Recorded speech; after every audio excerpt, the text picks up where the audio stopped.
Hi friends, this is Lisa. I hope you guys are all doing okay.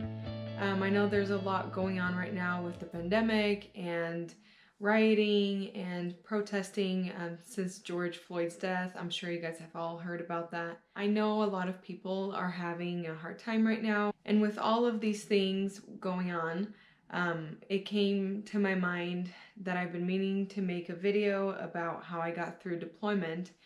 And the reason for that is because recently I've felt a lot of sadness and just a lot of anxiety with a lot of, everything going on in the world right now. Right. So I've been really down, and I'm sure a lot of you can relate.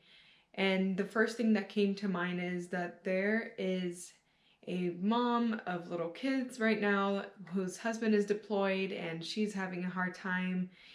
If your husband is deployed right now, I can't even imagine how you must be feeling. I don't know why I'm crying a little bit. But anyway, I just wanted to share a few of the things that I did while my husband was deployed that helped me to get through it.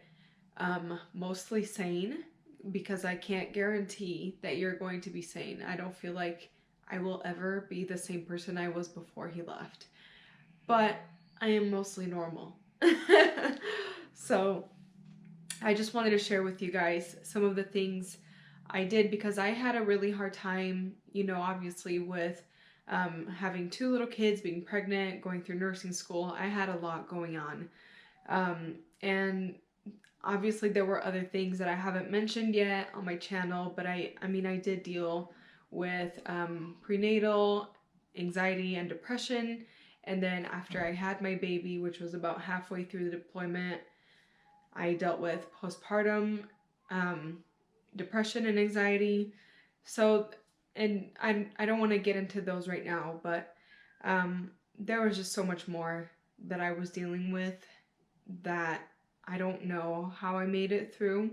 But I wanted to share with you the things that did help. I also want you to realize that this is kind of what I do whenever I'm having a hard time in general. Ever since deployment was over, I still have hard times, obviously, but this is what I always go back to, because I know this is my tried and true method. This is what I use during boot camp. And I just wanted to share this because I feel like it can help you through any hard time, honestly. Okay, so I actually have my little handy dandy notebook here. And the first thing I have is pray/talk to God. I know that there were a lot of times for me when I would just be really struggling with something that was going on, and I just, when you're having a hard time, it feels like every little thing is just out to get you. And it can be really frustrating, and that's okay.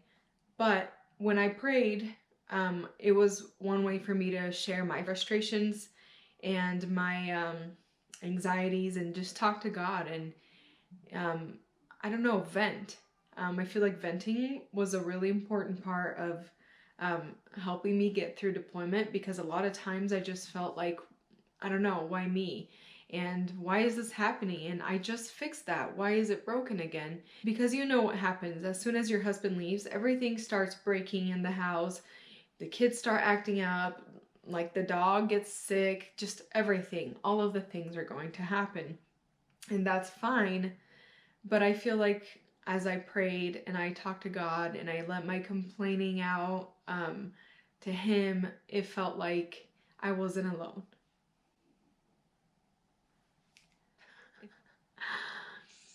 Okay, I'm crying. It felt like I wasn't alone. So there's that. So the second thing I have on my list is to read my scriptures. That was something I tried my best to do every single day, but obviously I had a lot going on, and if your husband is gone, you probably have a lot going on too. So you may not get to sit down and read your scriptures like you ideally would.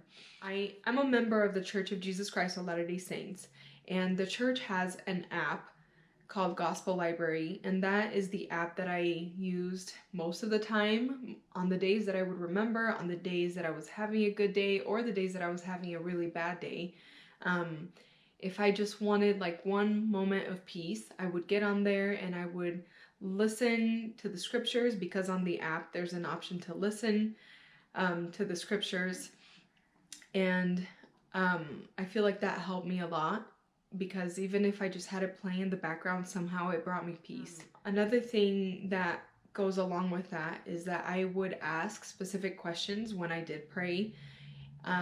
You know, if I was driving, I would just be talking to Heavenly Father and just ask specific questions. And then when I read my scriptures, or when I would listen to the app, I would listen for that specific answer to whatever I had asked for. And I got my answer a lot of times, and a lot of times I didn't get anything. And honestly, those times that I didn't get an answer either right away or never, now looking back, I can say that they were just kind of silly questions or concerns that I had that really weren't important for me to worry about at that time, because there were other things, there were bigger priorities for me to worry about. So yeah, reading my scriptures was definitely one of the top things that kept me sane. The next thing I have on my little notebook is talk to friends and family. And the reason for that is because, you know, just like previously, when you're talking to someone, so the reason for that I feel like is kind of obvious. We need social interaction. We're human beings. And when we talk to our friends and family, that can help us think through our problems and solve our things. Or if our friend notices that we have an issue that we're not able to figure out ourselves, somebody can step in and help you. I actually called like two or three friends, and I asked them, hey, will you be my complaining buddy? Is it okay if I call you and I just vent to you sometimes? Because I just hate the way I'm feeling right now. I hate feeling like I'm stuck or that I'm extremely frustrated. Is it okay if I just call you? And they said yes, of course.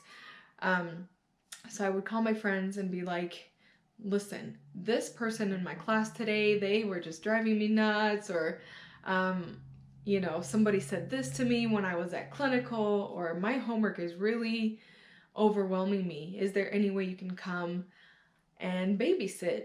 Which actually leads me to the next thing that I did. Not only did I talk to my friends and family, but I would ask for help. I asked for more help than I can remember, honestly. And it wasn't easy for me to ask for help initially. It was actually very embarrassing. I feel like I felt embarrassed to ask for help.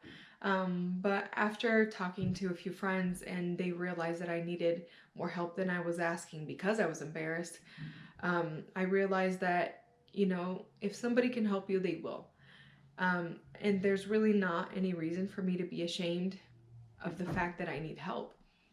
And I know that when it comes to me helping someone else, I've never had an issue helping somebody if I can. And if I can't, I know that someone else will be able to step in, or I can ask someone else if they can go and help that person, if that makes any sense. Anyway, so it was really just my own fear of being, I don't know, judged, maybe, that kept me from asking for help. But once I actually got past my own fear, everything turned out to be fine, and I was able to find a support system, because as you know, if you have seen like my past videos, you know, my support system totally got kind of shattered, like right in the beginning, towards the beginning of deployment. So that was really hard for me to deal with. But it wasn't anything that couldn't be figured out. So the last thing I have on my list, and I also believe it to be a priority, is take time to be social. I, at first, did not want to take the time to go hang out with my friends or go on a play date or anything like that. I just wanted to be in my house because it was really hard for me to get my kids out the door, and I was really pregnant in the beginning of the deployment. I was super pregnant and in pain, and I didn't want to leave my house ever. And then the last little bit, it was really hard because I had 3 kids now. And I did not want to leave my house with 3 kids because it was really hard getting them out of the door, and into the car and car seats and all that kind of stuff. And it was winter. So I didn't want to drive in the snow.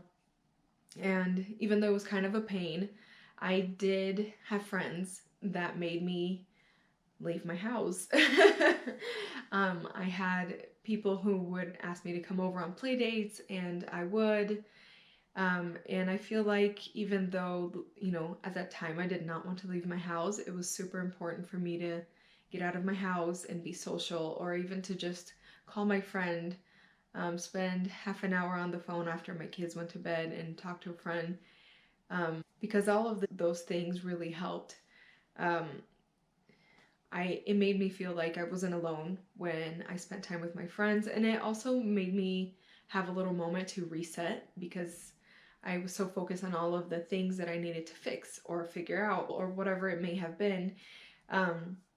It was nice having that hour or 2 hours of hanging out with a friend and having a play date and resetting and feeling like I was a person, like I'm an individual that matters, and just feeling loved. And that was so important. Anyway, I don't want to keep crying, and I don't know why I keep crying, because I'm human, I guess. Okay, so that's it for this video. I just wanted to share that with you guys. I know there's so much going on right now in the world, and I wish I could fix everything. These are some of the things I did at the time when I was having probably one of the hardest times of my life, to find peace. And there were many, many times when I did find peace by doing all of these things. I hope this helps you, and I hope this can bring some peace to you. Even if you don't think it will, try it out. See how it goes, after a few weeks of you practicing these things. So thank you guys for joining me again, and please like and share this video and comment so that other people who might be having a hard time can see it as well. And yeah, thanks for joining me. I'll see you guys next time.